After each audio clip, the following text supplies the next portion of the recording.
قربانی واجب ہے اس شخص پر جس کے پاس 52.5 تولے چاندی یا 7.5 تولے، لیکن میں 7.5 تولے والا فتویٰ نہیں دیتا، میں 52.5 تولے چاندی والا فتویٰ دیتا ہوں، اس لیے کہ 52.5 تولے چاندی تو شاید تولہ یا 1.5 تولہ سونے کے برابر ہی ہو جائے، ٹھیک ہے نا جی؟ تو 7.5 تولے سونا 50-60 ہزار روپیہ جس آدمی کے اکاؤنٹ میں موجود ہے وہ قربانی کرے۔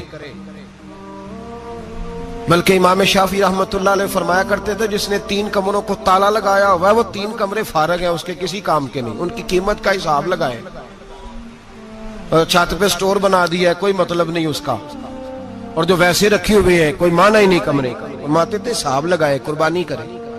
رب کریم کی بارگاہ میں دینے کا جب معاملہ آیا تو تو گول کر گیا کام۔ میرے رسول کائنات سرور عالم صلی اللہ علیہ وسلم کا جب اپنے لیے چیزیں استعمال کرنے کا ماحول ہے تو محبوب پاک علیہ الصلوۃ والسلام نے مہینہ روٹی نہیں پکائی۔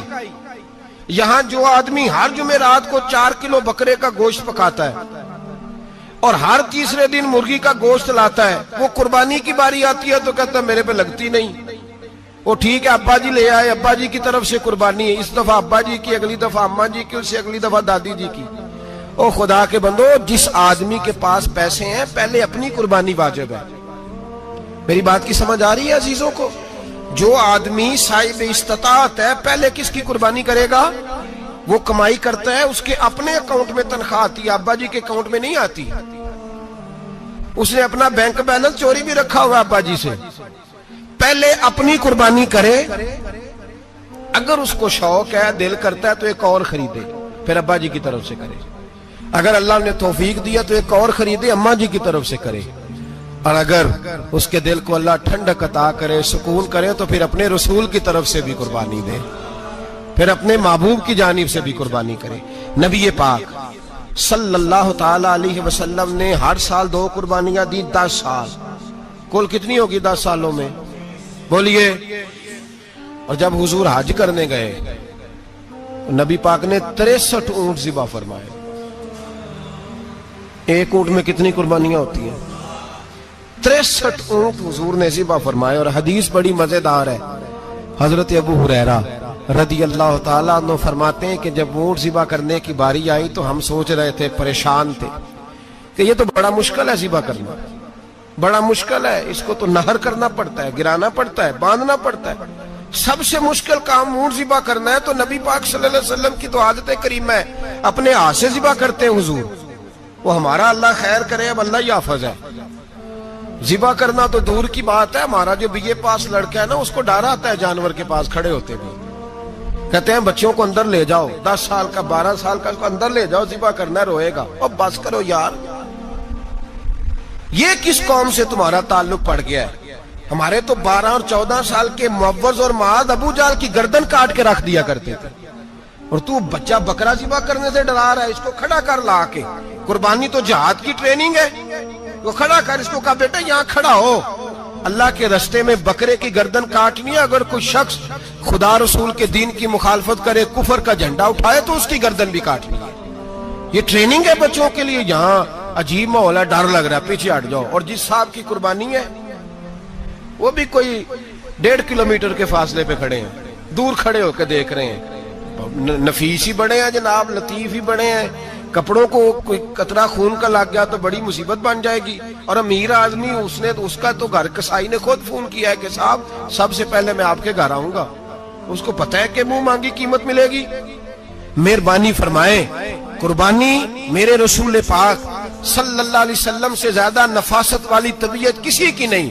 صحابہ کہتے ہیں اتنا حسین محبوب کا انداز تھا کہ کبھی کپڑوں پہ مکھی بھی نہیں بیٹھی تھی، اور حضور سے ہم سلام لیتے تھے، دست مبارک چومتے تھے تو ہمارے ہاتھوں سے کستوری کی خوشبو آنے لگتی تھی۔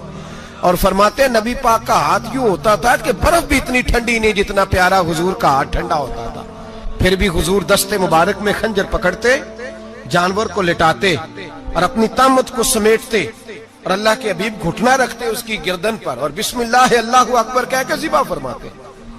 حضور خود دست مبارک سے۔ تو اتنا زیادہ نازک مزاج ہو گیا ہے کہ اب یہ والی سنت ادا کرنا مشکل ہو گیا تیرے لیے۔ 63 اونٹ ہیں، اور صحابہ کرام علیہم رضوان فرماتے ہیں کہ حال یہ ہے ہم سوچ رہے ہیں کیسے ذبح کریں گے، کیا کریں گے، کیسے گرائیں گے، اور نبی پاک صلی اللہ علیہ وسلم کہتے ہیں ہم ابھی سوچ میں ہی تھے کہ حضور نے چھری پکڑی، خنجر جب حضور نے اٹھایا تو فرماتے ہیں اونٹ دوڑتا ہوا آیا اور نبی پاک کے سامنے آ کے لیٹ گیا۔ فرماتے ہیں اللہ کے رسول نے بسم اللہ اللہ اکبر کہہ کے ذبح کیا، اس نے ٹانگ بھی کوئی نہیں ہلائی، پیر بھی کوئی نہیں ہلایا۔ وہ کسی شاعر نے بڑی عجیب بات کہی تھی، اس نے کہا پھنسی جو دام میں بلبل تو لگی یوں کہنے، کرے گا قتل کیا تو نے جب اسیر مجھے، کباب شمع کے شولے پہ کیجیو سیاد، شکل گل نظر آئے دم اخیر مجھے۔ وہ کہتے ہیں بلبل کو شکاری، سیاد شکاری نے پکڑ لیا بلبل کو، تو سیاد سے بلبل کہنے لگی تو نے پکڑا ہے تو قتل تو کرے گا ہی نا، کھائے گا تو صحیح، ایک میری منت ہے۔ شکاری کہنے لگا وہ کیا؟ تو بلبل کہنے لگی جب تو مجھے ذبح کرے نا اور پکائے تو مجھے پھول سے بڑی محبت ہے، اس طرح کرنا، کوئلے اتنے زیادہ دہکانا، اس قدر زیادہ آگ جلانا کہ ان کی شکل گلاب کے پھول کی طرح سرخ ہو جائے، تو جب تو مجھے ان پر جلائے گا تو مجھے تکلیف نہیں ہوگی، اس لیے کہ محبوب کا چہرہ جو سامنے آ جائے گا مجھے تکلیف نہیں ہوگی۔ پھنسی جو دام میں بلبل تو لگی یوں کہنے، کرے گا قتل کیا تو نے جب اسیر مجھے، کباب شمع کے شولے پہ کیجیو سیاد، او